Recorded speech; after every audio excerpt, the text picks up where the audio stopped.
Hey, it's Michelle here. I just want to share a quick story with you, see if you relate. So it's about taking things personally. So a lot of times if you're codependent, you will take things personally, even if you're not codependent. But if you are, a lot of times we are really good feelers. We tend to feel other people's feelings before they feel their own. And we tend to assign meaning to other people's behavior that isn't necessarily true. And the kicker is if you operate as if it's true, it creates a lot of pain and suffering. So years ago, I dated somebody who was chronically late, and it would bug me. It would just super frustrate me because I felt like he didn't care about me. And I remember we would argue about it. And of course, I couldn't do anything different because I didn't know any better at the time. And I didn't realize it was really my issue because some people, just run late. Until one day I realized, okay, his being late has nothing to do with me and whether or not he cares about me, because I knew he cared about me. It was just that he ran late to everything, and that was just how he rolled. Well, my realizing that may seem like a small thing, but what happened was I got to free myself because I realized that his behavior had nothing to do with me. What it was it was a trigger.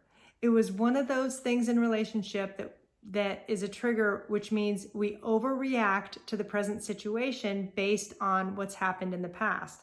And for me, I had a history of abandonment. So when he was late, I felt like he was not thinking I was very special to him. But one of those things had nothing to do with the other. His being late had nothing to do with my issue. And once I could disconnect the two and realize that his being late had nothing to do with me, that's when I started to feel better.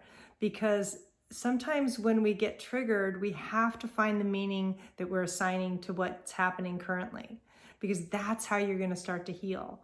So I really urge you, if you tend to take things personally, to figure out what the meaning is, because don't automatically assume that the other person's intentions are to hurt you or to do something not nice, okay?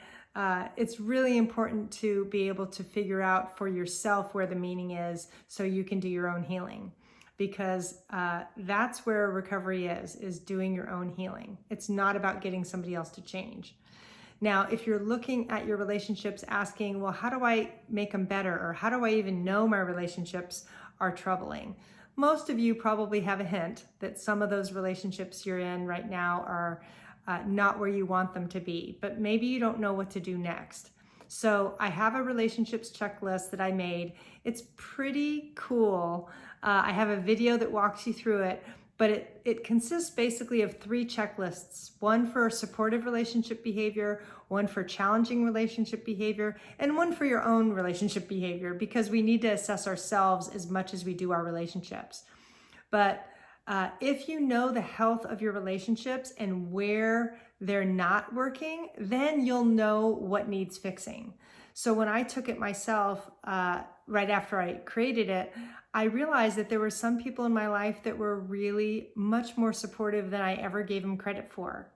And then there were other people that I realized, wow, you know what? I have some issues with them and I didn't really think about it.